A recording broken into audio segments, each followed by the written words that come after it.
ಈ ಸಿನಿಮಾ ನೋಡಿದಾಗ ನನಗೆ ಖುಷಿ ಆಗಿದೆ ಅಂದರೆ ಒಂದು ಸ್ವಲ್ಪನೂ ವ್ಯತ್ಯಾಸ ಆಗಿಲ್ಲ. ಎಲ್ಲೂ ಕರಾವಳಿ ಕರ್ನಾಟಕದವ್ರು ಇವರು ಅಂತ ಅನ್ಸಲ್ಲ, ಅಷ್ಟು ಚೆನ್ನಾಗಿ ಮಾಡಿದ್ದಾರೆ. ರೈಟರ್ಗೆ ಇವಾಗ ಫಾರ್ ಎಕ್ಸಾಂಪಲ್ ಕೆಲವೊಂದು ಹಿಟ್ ಸಿನಿಮಾಗಳಿಗೆ ಬರೆದ್ಬಿಟ್ಟು ಅವ್ರಿಗೆ ಒಂದು ನೇಮ್ ಫೇಮ್ ಬಂದ್ಬಿಟ್ಟಿರುತ್ತೆ. ಅವಾಗ ಹೊಸಬ್ರು ಏನಾದ್ರು ಅವ್ರನ್ನ ಅಪ್ರೋಚ್ ಮಾಡಿದ್ರೆ ಎಲ್ಲರೂ ಹಿಂದೇಟ್ ಹಾಕಿದ್ದು ಉಂಟಾ, ಇಲ್ಲಾಂದ್ರೆ ಅವ್ರಿಗೂ ಕೂಡ ನೀವು? ಇಲ್ಲ, ನಾನು ಎಲ್ಲರಿಗೂ ಆಕ್ಸೆಸಿಬಲ್ ಇದ್ದೀನಿ, ಬಟ್ ನನ್ಗೆ ಬಂದಿದೆ ಈ ಥರದ್ದು ನೀವು ಹೇಳಿದ್ದ ಅಭಿಪ್ರಾಯ. ನನ್ನ ಎಸ್ಪೆಷಲಿ ರೈಟರ್ಸ್ಗಳನ್ನ ಕೇಳಬೇಕು ಅಂತ, ಇವಾಗ ನೀವು ಸಾಮಾನ್ಯವಾಗಿ ಯಾವುದಾದ್ರೂ ಒಂದು ಕಥೆಗಳನ್ನ ಬರೀತೀರಾ, ಇವಾಗ ಎಲ್ಲವೂ ಕೂಡ ಇವಾಗ ನಮಗೆ ಸಂಗೀತ ಅಂತ ತಗೊಂಡಾಗ ಇರೋದು ಸಪ್ತಸ್ವರಗಳು. ಇವಾಗ ರೈಟಿಂಗ್ ಅಂತ ಬಂದಾಗ ಎಲ್ಲೋ ಒಂದ್ ಕಡೆ ಒಂದು ಸ್ಟೋರಿ ಬಂದಿರುತ್ತೆ. ಎಲ್ಲೂ ಕೂಡ ನಾವು ಹೊಸದಾಗಿ ಸೃಷ್ಟಿ ಮಾಡೋದಕ್ಕೆ ಏನೂ ಆಗೋದಿಲ್ಲ.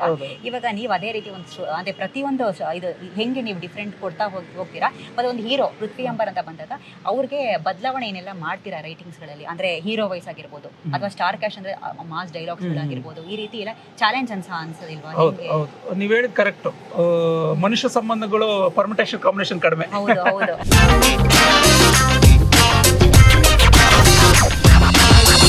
ಅಂಡ್ ಕೊತ್ತಲವಾಡಿ ಬಗ್ಗೆ ಮಾತಾಡೋದಾದ್ರೆ ಇದು ಆಕ್ಚುಲಿ ಒಂದು ಊರಿನ ಹೆಸರು. ಅಂಡ್ ಇವಾಗ ಪ್ರತಿಯೊಂದು ಊರು ಅಂದ್ರೆ ಸರ್ ಅಲ್ಲಿ ಡಿಫ್ರೆಂಟ್ ಲ್ಯಾಂಗ್ವೇಜ್ಗಳಿರುತ್ತೆ, ಸ್ಲ್ಯಾಂಗ್ಗಳು ಬೇರೆ ಇರುತ್ತೆ. ಸೊ ಈ ಸಿನಿಮಾದಲ್ಲಿ ಯಾವ ಸ್ಲ್ಯಾಂಗ್ ಅನ್ನು ಯೂಸ್ ಮಾಡಿದ್ದೀರಾ ಮತ್ತೆ ಎಷ್ಟು ಚಾಲೆಂಜ್ ಆಗಿತ್ತು? ಕೊತ್ತಲವಾಡಿ ನೀವು ಹೇಳಿದಾಗೆ ಚಾಮರಾಜನಗರ ಗುಂಡ್ಲುಪೇಟೆಯ ಸೆರಗಿನ ಒಂದು ಊರು. ನಾನು ಈ ಸಿನಿಮಾದಲ್ಲಿ ಮೇಜರ್ ಆಗಿ ಟ್ರೈ ಮಾಡಿರೋದು ನಮ್ಮ ಹಳೆ ಮೈಸೂರು ಕನ್ನಡ. ನಾನು ಆ ಪ್ರದೇಶಕ್ಕೆ ಸಂಬಂಧಪಟ್ಟವನೇ, ಅಂದ್ರೆ ನಾನು ಅರಸೀಕೆರೆ ಬೆಲ್ಟ್ ಅಲ್ಲಿ ಬರುತ್ತೆ ನಮ್ಮೂರು. ನಮ್ಮ ಊರಿನ ಪದಗಳು ಕೆಲವಿದಾವೆ, ಕೆಲವೆಲ್ಲ ನುಡಿಗಟ್ಟುಗಳು ಇರ್ತವೆ. ಅದು ನೀವು ತುಂಬಾ ಪ್ರಾದೇಶಿಕವಾದ ನುಡಿಗಟ್ಟುಗಳು. ನಾನು ಏನು ಹೇಳಬೇಕು ಅಂದ್ರೆ, ನಮ್ಮೂರ ಕಡೆ ಯಾರು ಸವಾಸ ಮಾಡಬೇಡ ಅಥವಾ ಬರೀ ಇಂಥವ್ರೆ ಸೇರ್ಕೊಂಡಿದ್ದೀರಾ ನೀವು ಸವಾಸ ಅಂತ ಅನ್ನೋದಕ್ಕೆ ಅಂತರ್ಗಟ್ಟೆ ಜಾತ್ರೆಯಲ್ಲಿ ಅಂತಂತವ್ರೆ ಸೇರ್ಕೊಂಡ್ರಂತೆ ಅನ್ನೋ ಥರ ಎಲ್ಲ ಭಾವಿಸ್ತೀವಿ. ಆಮೇಲೆ ನಿಮಗೆ ನಮ್ಮಮ್ಮ ಇದು ಹೇಳ್ತಾರೆ, ನಂದೇ ಕಲ್ಲ ಹುಲ್ಲಿ ಕೌದಿರಕ್ಕಾಗೈತೆ ಇವನ್ ಬೇರೆ ಬಂದ, ಅಂದ್ರೆ ನಂದೇ ಸಾವಿರ ಟೆನ್ಷನ್ ಇದೆ ಅನ್ನೋದಕ್ಕೆ ಪರ್ಯಾಯವಾಗಿ ಬಳಸ್ತೀನಿ. ಈ ತರದ್ದು ಪ್ರಾದೇಶಿಕವಾದ ನುಡಿಗಟ್ಟುಗಳಿರ್ತವೆ, ಅದನ್ನ ಬಳಸಿದೀನಿ. ಬಟ್ ಆದ್ರೆ ಇದು ಸ್ವಲ್ಪ ಚಾಮರಾಜನಗರ ಒಂದು ಸೊಗಡು ಬೇಕು ಅನ್ನೋ ಕಾರಣಕ್ಕೆ ಇನ್ನೊಬ್ಬ ವ್ಯಕ್ತಿಯನ್ನ ಕೂರಿಸ್ಕೊಂಡು ನಾನು ಬರೆದ ಮೇಲೆ ಕಂಟೆಂಟ್ ಫ್ರೀಸ್ ಆದ್ಮೇಲೆ ಆ ತರದನ್ನು ಸ್ವಲ್ಪ ಅವನು ಕೂರಿಸಿ ಮಾಡಿದ್ರು. ಓಕೆ, ರೈಟರ್ಸ್ಗಳನ್ನ ಆಕ್ಚುಲಿ ನಾವು ಅಂದ್ರೆ ಸಾಮಾನ್ಯವಾಗಿ ಒಂದು ಗಾದೆ ಮಾತಿದೆ, ಅಂದ್ರೆ ಒಂದು ಜಾಸ್ತಿ ತುಂಬಾ ಮಾತಾಡ್ಸಕ್ ಹೋಗ್ಬಾರ್ದು, ಯಾಕಂದ್ರೆ ಯಾವಾಗ್ಲೂ ಥಿಂಕ್ ಮಾಡ್ತಾ ಇರ್ತಾರೆ. ಸೊ ನಿಮ್ಮ ಥಿಂಕಿಂಗ್ ಹೇಗಿರುತ್ತೆ ಅಂತ? ಅಲ್ಲ, ಹೌದು, ನಮ್ಗೆ ಮಾತಾಡೋದಕ್ಕೆ ಸ್ವಲ್ಪ ತೊಡಕು, ಅಂದ್ರೆ ತುಂಬಾ ಏನೇನೋ ಫ್ಲೋ ಅಲ್ಲಿ ಓಡ್ತಿರ್ಬೇಕಾದ್ರೆ ಯಾವ್ದನ್ನ ಹೇಳ್ಬೇಕು ಯಾವ್ದನ್ನ ಬಿಡ್ಬೇಕು ಅನ್ನೋ ಬಂದಲ್ಲ. ಹೌದು. ಅಂಡ್ ಮತ್ತೊಂದು ಇಂಪಾರ್ಟೆಂಟ್ ವಿಚಾರನ ನಿಮ್ಮನ್ನ ಕೇಳಬೇಕು. ಇವಾಗ ನೀವು ಇಷ್ಟೊಂದು ಪ್ರಾಜೆಕ್ಟ್ಸ್ಗಳು ಮಾಡಿದ್ದೀರಾ, ಎಲ್ಲವೂ ಕೂಡ ಹಿಟ್ ಆಗಿರುವಂಥದ್ದು. ಇದರಲ್ಲಿ ನಿಮ್ಮ ಮನಸ್ಸಿಗೆ ತುಂಬಾ ಇಷ್ಟ ಆಗಿರುವಂಥ ಒಂದು ಯಾವ್ದು ಪ್ರಾಜೆಕ್ಟ್? ತುಂಬಾ ಸಿನಿಮಾಗಳು ಇದೆ ಮೇಡಮ್. ನನಗೆ ಬೆಲ್ ಬಾಟಮ್ ತುಂಬಾ ಇಷ್ಟ. ಓಕೆ. ಮತ್ತೆ ನಾನು ಅಸೋಸಿಯೇಟ್ ಡೈರೆಕ್ಟರ್ ಆಗಿ ಮಾಡಿರೋ ಪಿಕ್ಚರ್ ಅಲ್ಲಿ ಟೋನಿ ಸಿನಿಮಾ ತುಂಬಾ ಇಷ್ಟ, ಅದು ಸೋಲ್ತು. ನಾನೊಂದು 15 ಸಿನಿಮಾ ಅಸಿಸ್ಟೆಂಟ್ ಅಸೋಸಿಯೇಟ್ ಆಗಿ ಮಾಡಿದ್ದೀನಿ. ಜೈತೀರ್ಥ ಅವ್ರದ್ದೆಲ್ಲ ಒಲವೆ ಮಂದ್ರ ನಂಗೆ ತುಂಬಾ ಇಷ್ಟ, ಅದೆಲ್ಲ ತುಂಬಾ ಇಷ್ಟ. ಬ್ಯೂಟಿಫುಲ್ ಮನಸ್ಸುಗಳು ಅವೆಲ್ಲ ನಂಗೆ ತುಂಬಾ ಆಪ್ತವಾದ್ದು. ಆ ತರದ ಕಥೆಗಳ ಜನ ನೋಡ್ಬೇಕು ಅನ್ನೋದು ನನ್ನ ಆಸೆ. ಅಸೋಸಿಯೇಟ್ ಆಗಿ ಮಾಡಿದ್ರೆ ಇವಾಗ ಫುಲ್ ಫ್ಲೆಡ್ಜ್ ಆಗಿ ಯಾವಾಗ ಮಾಡಬಹುದು, ಯಾವಾಗ ನಿರೀಕ್ಷೆ ಮಾಡಬಹುದು? ಇಲ್ಲ, ನಿಟ್ಟಿನಲ್ಲಿ ಪ್ರಿಪರೇಷನ್ ಅಲ್ಲಿ ಇದೀನಿ. ನಾನು ಕಥೆಯ ಕಾರಣಕ್ಕೆ ಮಾತ್ರ ಡೈರೆಕ್ಟರ್ ಆಗೋದು, ಅಂದ್ರೆ ಈ ಕಥೆನ ಹೇಳ್ಬೇಕು ಅಂತ ನನಗೆ ಅನ್ಸ್ಬೇಕು. ಮತ್ತೆ ಈಗ ರೈಟಿಂಗ್ ತುಂಬಾ ಅವಕಾಶಗಳಿರೋದ್ರಿಂದ ನಾನು ಈ ಕೆಲಸಕ್ಕೆ ತುಂಬಾ ಕನಸ್ಕೊಂಡಿದ್ದೆ. ಆಗ ನಾನು ಒಂದು ತುಂಬಾ ವರ್ಷಗಳಿಂದ ಬರ್ದಿದ್ದೆ. ಅವಾಗ ಎಷ್ಟು ಹೆಸರು ರೆಕಗ್ನಿಷನ್ ಬಂದಿರಲಿಲ್ಲ.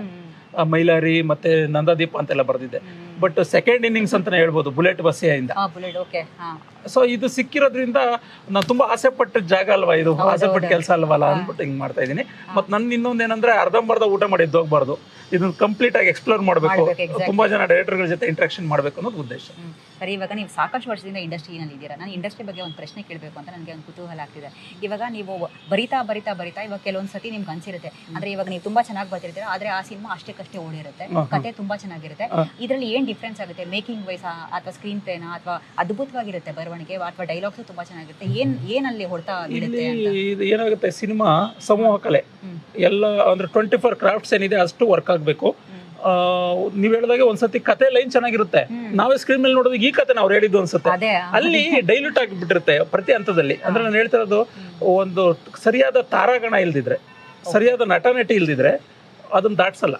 ಎಷ್ಟೊಂದು ಸರ್ತಿ ನನಗಾಗಿದೆ, ನಾನು ರೀಡಿಂಗ್ ಅಂತ ಕೊಡ್ತೀವಲ್ಲ, ಡೈಲಾಗ್ ರೀಡಿಂಗು, ಅಲ್ಲಿ ಖುಷಿ ಪಟ್ಟಿರ್ತಾರೆ, ಸ್ಕ್ರೀನ್ ಮೇಲೆ ನಗಲ್ಲ. ಏನಕ್ಕೆ ಅಂದ್ರೆ ಡೈಲಾಗ್ ಅನ್ನೋದ ಒಂದು ಪಾಸು, ಮತ್ತೆ ಆಕ್ಟಿಂಗ್ ಅಂದ್ರೆ ಒಂದು ಆಂಗಿಕ ಅಭಿನಯ ವಾಚಿಕ ಅಭಿನಯ ಎರಡೂ ಇರಬೇಕು. Wrong casting ಆಗ್ಬಿಟ್ಟಿರುತ್ತೆ.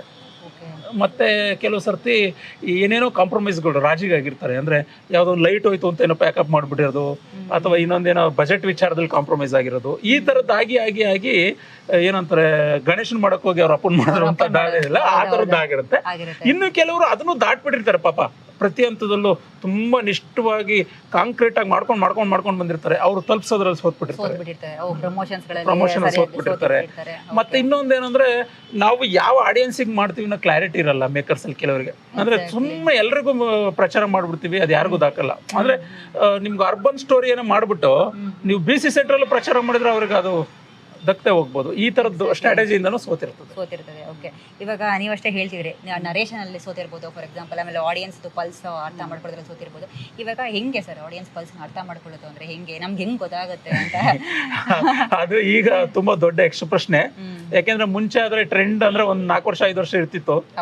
ಈಗ ಒಂದ್ ಸಿನಿಮಾ ಬಂದು ಯಾವ್ದೋ ನೋಡ್ತಿರ್ತಾರೆ, ಆ ನಿಟ್ಟಿನಲ್ಲಿ ಯಾವ್ದೋ ಪ್ರಿಪರೇಷನ್ಗಳು ಮಾಡಿ ಆ ತರದ ಸಿನಿಮಾಗಳು ಮಾಡಕ್ ಶುರು ಮಾಡ್ತಾರೆ. ಇಮಿಡಿಯೇಟ್ ಆಗಿ ಅದಕ್ಕೆ ವಿರುದ್ಧವಾದ ಯಾವ್ದೋ ಒಂದು ಜಾನರ್ ಸಿನಿಮಾ ಕ್ಲಿಕ್ ಆಗ್ಬಿಡುತ್ತೆ. ಸರ್, ಇದು ಪ್ರಾಮಾಣಿಕವಾಗಿ ಪ್ರಯತ್ನ ಮಾಡ್ತಿರ್ಬೇಕು, ಪ್ರಸ್ತುತವಾದ ವಿಚಾರಗಳಿರ್ಬೇಕು, ಮಾಡ್ತಾ ಹೋಗೋದಷ್ಟೇ. ಗೊತ್ತಿಲ್ಲ ಇನ್ನುಳಿದಿದ್ದು ಪಲ್ಸ್ ವಿಚಾರದಲ್ಲಿ ಬಟ್ ಪ್ರಸ್ತುತತೆ ಇರಬೇಕು. ರಿಲೆವೆನ್ಸ್ ಇಲ್ಲ ಅಂದ್ರೆ ಅದು ಗಿಟ್ಟಲ್ಲ. ಅಂದ್ರೆ ಫಾರ್ ಎಕ್ಸಾಂಪಲ್ ಕನೆಕ್ಟ್ ಆಗ್ಬೇಕು ಅಂದ್ರೆ ಎಲ್ಲೋ ಒಂದ್ ಕಡೆ ನಮ್ಗೆ ನಮ್ಮ ಮಧ್ಯೆ ಆಗ್ತಾ ಇದೆ ಅನ್ನೋ ನಿರಂತರವಾಗಿರ್ಬೇಕು. ಓಕೆ, ಅಂಡ್ ಕೊತ್ತಲವಾಡಿ ಬಗ್ಗೆ ಮಾತಾಡೋದಾದ್ರೆ ಯಶ್ ಅವರ ತಾಯಿ ಮೊದಲನೇ ಬಾರಿ ಅವರು ನಿರ್ಮಾಣ ಮಾಡ್ತಾ ಇರುವಂತದ್ದು. ಬಿಕಾಸ್ ಟೀಸರ್ ನೋಡಿದಾಗ ನಮ್ಗೆ ಆಕ್ಚುಲಿ ಹೊಸಬರು ನಿರ್ಮಾಣ ಮಾಡ್ತಿದ್ದಾರೆ ಅನ್ನುವಂತ ಒಂದು ಫೀಲೇ ಬರೋದಿಲ್ಲ. ಅದ್ಭುತವಾಗಿದೆ, ರಿಚ್ ಮೇಕಿಂಗ್ ಇದೆ. ಅಂಡ್ ತುಂಬಾ ಕಡಿಮೆ ಡೈಲಾಗ್ಸ್ ಗಳು ಯೂಸ್ ಮಾಡಿದ್ದಾರೆ ಟೀಸರ್ ನಲ್ಲಿ, ಜಾಸ್ತಿ ಬಿಟ್ಕೊಟ್ಟಿಲ್ಲ. ಇಲ್ವೇ ಇಲ್ಲ, ಅದನ್ನೇ ಹೇಳಿ, ಇಲ್ವೇ ಇಲ್ಲ. ಸೊ ಅದಕ್ಕೆ ಅಲ್ಲೇ ನಮ್ಗೆ ಅವ್ರಿಗೆ ಸಿನಿಮಾ ಮೇಲೆ ಎಷ್ಟು ಪ್ರೀತಿ ಇದೆ ಅಂತ ಗೊತ್ತಾಗುತ್ತೆ. ಸೊ ಏನ್ ಹೇಳ್ತೀರಾ, ಹೇಗೆ ಖಂಡಿತವಾಗಿ ನಿಮ್ಗೆ ತರನೇ ನನಗೂ ಸರ್ಪ್ರೈಸು. ನನಗೂ ಮುಂಚೆ ಗೊತ್ತಿರಲಿಲ್ಲ ನನಗೆ ಕೆಲಸ ಮಾಡ್ಬೇಕಾದ್ರೆ. ಅವರು ಇದೆಲ್ಲ ಮುಗಿದ ಮೇಲೆ ಕರೆದಿದ್ರು, ನಾನು ಮಾತಾಡಿದ್ರು, ಅವ್ರ ಮನೆ ಕರೆದಿದ್ರು, ಒಂದು 2 hours ಮಾತಾಡಿದ್ರು. ತುಂಬಾ ಮುಕ್ತವಾಗಿ ಅವ್ರ ಬದುಕಿನ ಬಗ್ಗೆಲ್ಲ ಹೇಳಿದ್ರು. ಅದಾದ್ಮೇಲೆ ನಾನೇ ಕೇಳಿದೆ, ಯಾಕೆ ನೀವು ಮುಂಚೆನೇ ಹೇಳ್ಬೋದಿತ್ತಲ್ಲ ಅಂತ. ಅವ್ರೇನು ಹೇಳಿದ್ರು, ಕೆಲಸ ಮಾತಾಡ್ಬೇಕು, ನಾವು ಸುಮ್ಮನೆ ಮಾತಾಡ್ತಾ ಇರಬಾರ್ದು. ಮತ್ತೆ ಏನಂದ್ರೆ ಈ ಪಿಕ್ಚರ್ ಆದ್ಮೇಲೆ ಈ ಔಟ್ಪುಟ್ ನೋಡಿದ್ಮೇಲೆ ನನ್ಗೆ ಕಾನ್ಫಿಡೆನ್ಸ್ ಬಂದಿದೆ, ಓ ಇದನ್ನ ನಾನು ಹೇಳ್ಬೋದು ಅನ್ನೋ ಕಾರಣಕ್ಕೆ. ಸೊ ಹಂಗಾಗಿ ನಾನು ಈಗ ಅನೌನ್ಸ್ ಮಾಡ್ತಾ ಇದ್ದೀನಿ ಅಂತ ಅಂದ್ಬಿಟ್ಟು ಅವ್ರು ಅಷ್ಟು ಸ್ಪಷ್ಟವಾಗಿದ್ದಾರೆ.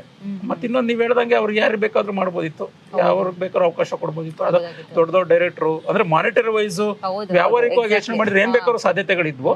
ಬಟ್ ಅವ್ರ ಉದ್ದೇಶ, ನಾನು ಅವ್ರ ಮಾತುಕತೆಯಲ್ಲಿ ಅವರು ಸ್ಪಷ್ಟವಾಗಿ ಹೇಳಿದ್ದು, ನಮ್ಮ ಮಗ ಬೆಳೆಯೋದಕ್ಕೆ ಎಷ್ಟೊಂದು ಜನ ಕಾರಣಕರ್ತರಾಗಿದ್ದಾರೆ, ಎಷ್ಟೊಂದು ಜನ ಪ್ರೊಡ್ಯೂಸರ್ಸ್ ಮತ್ತೊಬ್ಬರೆಲ್ಲ ಹೊಸಬಾಗಿದ್ದಾಗ. ಸೊ ನನ್ನ ಕೈಲಾಗ ಅವಾಗ ಶಕ್ತಿ ಇರಲಿಲ್ಲ, ಈಗ ಶಕ್ತಿ ಇರುವಾಗ ಆ ಥರ ಒಂದು ಹೆಜ್ಜೆ ಇಡೋಣ ಅನ್ನೋ ಕಾರಣಕ್ಕೆ ನಾನು ಇದನ್ನ ಮಾಡ್ತಾ ಇದ್ದೀನಿ. ಪಾರ್ವತಮ್ಮ ರಾಜ್ಕುಮಾರ್ ಅವರು ನನಗೆ ದೊಡ್ಡ ಸ್ಫೂರ್ತಿ ಅಂತ ಅಂದ್ಬಿಟ್ಟು. ವಂಡರ್ಫುಲ್. ಬಿಕಾಸ್ ಈ ರೀತಿ ಇದ್ರೆ ಹೆಚ್ಚೆಚ್ಚು ಒಳ್ಳೊಳ್ಳೆ ಸಿನಿಮಾಗಳು ಆಕ್ಚುಲಿ ಹೊರಗಡೆ ಬರೋದಕ್ಕೆ, ಹೊಸ ಪ್ರತಿಭೆಗಳು ಕೂಡ ಆಚೆ ಕಡೆ ಬರ್ತಾರೆ. ಅಂಡ್ ಇವಾಗ ಕೊತ್ತಲವಾಡಿ ಸಿನಿಮಾ ಬಗ್ಗೆ ಮಾತಾಡೋದಾದ್ರೆ, ಈ ಸಿನಿಮಾದಲ್ಲಿ ನಿಮ್ಗೆ ನೆಚ್ಚಿನ ಪೋರ್ಷನ್ ಯಾವುದು, ಮತ್ತೆ ನಿಮ್ಮ ನೆಚ್ಚಿನ ಒಂದು ಡೈಲಾಗ್ ವಿಚಾರ ಮಾಡ್ತಿಬಿಟ್ಟಿನಿ. ನೆಚ್ಚಿನ ಪೋರ್ಷನ್ ಅಂದ್ರೆ ನನಗೆ ನಮ್ಮ ಗೋಪಾಲ್ ದೇಶಪಾಂಡೆ ಅವ್ರದ್ದು. ಗೋಪಾಲ್ ದೇಶಪಾಂಡೆ ಅವ್ರ ಇದರಲ್ಲಿ ನೆಗೆಟಿವ್ ಶೇಡಲ್ಲಿ ಕಾಣಿಸ್ಕೊಂಡ್ರು ಕೂಡ ಅಲ್ಲಿ ಒಂದು ಹ್ಯೂಮರ್ ಇದೆ, ಆರ್ಗಾನಿಕ್ ಆಗಿ. ನಾಜುಕೈನ ಪಾತ್ರ, ನಾಜುಕೈ ಅಂದ್ರೆ ನಿಮಗೆ ಸಿಚುವೇಶನ್ ಅಲ್ಲಿ ಹೆಂಗ್ ಬೇಕಾದ್ರೂ ಅವನು ಯಾರನ್ನ ಬೇಕಾದ್ರೂ ಮಾತಲ್ಲಿ ಮರಳು ಮಾಡೋಂಥವ್ನು. ಅವ್ರ ಮಾತಲ್ಲಿ ಮರಳು ಮಾಡ್ಬೇಕಂದ್ರೆ ನಾವು ಬರ್ದಿರೋ ಮಾತಲ್ಲಿ ಆ ತರ ಶಕ್ತಿ ಇರ್ಬೇಕಲ್ಲ. ಸೊ ಆ ತರ ಈ ಸಿನಿಮಾದಲ್ಲಿ ನನಗೆ ಅವರ ಪಾತ್ರದ ಒಟ್ಟಾರೆ ಪೋರ್ಷನ್ ಎಲ್ಲವೂ ನನಗೆ ತುಂಬಾ ಇಷ್ಟ. ಸರಿ, ಇವಾಗ ಮತ್ತೊಂದು ಪ್ರಶ್ನೆ.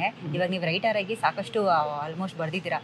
ನಿಮ್ಮ ರೈಟಿಂಗ್ನ ಎಕ್ಸಾಕ್ಟ್ ಆಗಿ ನೀವು ಅನ್ಕೊಂಡ ರೀತಿನಲ್ಲೇ ಯಾವ ನಿರ್ದೇಶಕರು ಎಕ್ಸಿಕ್ಯೂಟ್ ಮಾಡಿದ್ದಾರೆ? ನಿಮ್ಗೆ ಯಾವ ತುಂಬಾ ಫೇವರೇಟ್ ಡೈರೆಕ್ಟರ್ ಯಾರು? ತುಂಬಾ ಜನ ಮಾಡಿದ್ದಾರೆ ಮೇಡಮ್. ನನಗೆ ನಮ್ಮ ಹರ್ಷ ಸಾರು ನಾನು ಅನ್ಕೊಂಡಿದ್ದಕ್ಕಿಂತ ಚೆನ್ನಾಗಿ ಮಾಡಿರ್ತಾರೆ ಕೆಲವೆಲ್ಲ ಪಿಕ್ಚರ್. ನಮ್ಮ ಜಯತೀರ್ಥ ಸಾರು, ಮತ್ತೆ ಹೊಸಬ್ರು ಬಂದು ನನ್ನ ತೂತ್ ಮಡಿಕೆ ಪಿಕ್ಚರು ಬಹಳ ಇಷ್ಟ ಆಯ್ತು. ಅಂದ್ರೆ ನಾನು ಅನ್ಕೊಂಡಿದ್ದಕ್ಕಿಂತ ಚೆನ್ನಾಗಿ. ಮೊನ್ನೆ ನನ್ಗಂತೂ ಈಗ ಫೈರ್ ಫ್ಲೈ ಬಂತಲ್ಲ, ಫೈರ್ ಫ್ಲೈ ಮಾತ್ರ ನಾನು ಓಪನ್ ಆಗಿ ಡೈರೆಕ್ಟರ್ಗೆ ಹೇಳಿದೆ, ಸ್ಕ್ರಿಪ್ಟ್ ಅಲ್ಲಿ ನಾನು ಈ ಮಟ್ಟಕ್ಕೆ ಇವ್ರು ಎಕ್ಸಿಕ್ಯೂಟ್ ಮಾಡ್ತಾರೆ ಇವರು ಅಂತ ಅನ್ಕೊಂಡಿರ್ಲಿಲ್ಲ. ನನಗೆ ನೋಡಿದ ತಕ್ಷಣ ಎಷ್ಟು ಚೆನ್ನಾಗಿ ಟೆಕ್ನಿಕಲಿ ಎಷ್ಟು ಚೆನ್ನಾಗಿ ಬ್ರಿಲಿಯಂಟ್ ಆಗಿ ಮಾಡಿದ್ದಾರೆ ಅಂತ ಅನಿಸ್ತು. ನಾನು ಬರವಣಿಗೆಗಿಂತ ಚೆನ್ನಾಗಿದೆ ಪಿಕ್ಚರ್. ಹೌದು, ತುಂಬಾ ಅದ್ಭುತವಾಗಿದೆ. ನಾನು ಕೂಡ ಇತ್ತೀಚೆಗೆ ನೋಡಿದೆ. ಅಂಡ್ ಆ ತಂಡದವ್ರನ್ನ ಕೂಡ ಆಕ್ಚುಲಿ ಮಾತಾಡಿದಾಗ ತುಂಬಾ ತುಂಬಾ ಒಂಥರ ಆಸೆಗಳನ್ನ ಇಟ್ಕೊಂಡಿದ್ದಾರೆ ಒಂದು ಸಿನಿಮಾದ ಬಗ್ಗೆ. ಪ್ಯಾಷನೇಟ್ ಆಗಿದ್ದಾರೆ ತುಂಬಾ. ಅಂಡ್ ಕೊತ್ತಲವಾಡಿ ಸಿನಿಮಾ ಜನರು ಆಡಿಯನ್ಸ್ ಥಿಯೇಟರ್ಗೆ ಬಂದ್ಬಿಟ್ಟು ಯಾಕೆ ನೋಡಬೇಕು? ಇದು ಇತ್ತೀಚಿನ ದಿನಗಳಲ್ಲಿ ಕೌಟುಂಬಿಕ ಸಿನಿಮಾಗಳು ಅನ್ನೋದು ಕಡಿಮೆ, ಸಸ್ಪೆನ್ಸು ಈ ಥರದ್ದಿದೆ. ಈ ಸಿನಿಮಾ ಒಂದು ಕೌಟುಂಬಿಕ ಸಿನಿಮಾ, ಜೊತೆಗೆ ಎಲ್ಲೂ ಕೂಡ ಯಾರಿಗೂ ಮುಜುಗರ ಆಗುವಂಥದ್ದು, ಡಬಲ್ ಮೀನಿಂಗು ಅಥವಾ ಓವರ್ ದಿ ಬೋರ್ಡ್ ಡೈಲಾಗ್ಗಳು ಏನಿಲ್ಲ. ಒಂದು ಕಂಪ್ಲೀಟ್ ಆಗಿ ಮಕ್ಕಳಿಂದ ಹಿಡಿದು ಹಿರಿಯರವರೆಗೂ ಬಂದು ನೋಡ್ಬೋದಾದಂಥದ್ದು, ಎಂಗೇಜಿಂಗ್ ಆಗಿದೆ. ಮತ್ತೆ ಜೊತೆಗೆ ಒಂದು ಮೆಸೇಜ್ ಕೂಡ ಇದೆ. ಅಂದ್ರೆ ಮೆಸೇಜ್ ಅನ್ನೋದು ತುಂಬಾ ಏನು ಉಪದೇಶದ ಮಟ್ಟದಲ್ಲಿಲ್ಲ, ಪ್ರಕೃತಿಯ ಜೊತೆ ಹೊಂದ್ಕೊಂಡು ಹೋಗ್ಬೇಕು, ಮನುಷ್ಯ ಪ್ರಕೃತಿ ವಿರುದ್ಧವಾಗಿ ಹೋಗ್ಬಾರ್ದು ಅನ್ನೋದನ್ನ ಒಟ್ಟಾರೆ ಆಶಯ ಹೇಳುತ್ತೆ.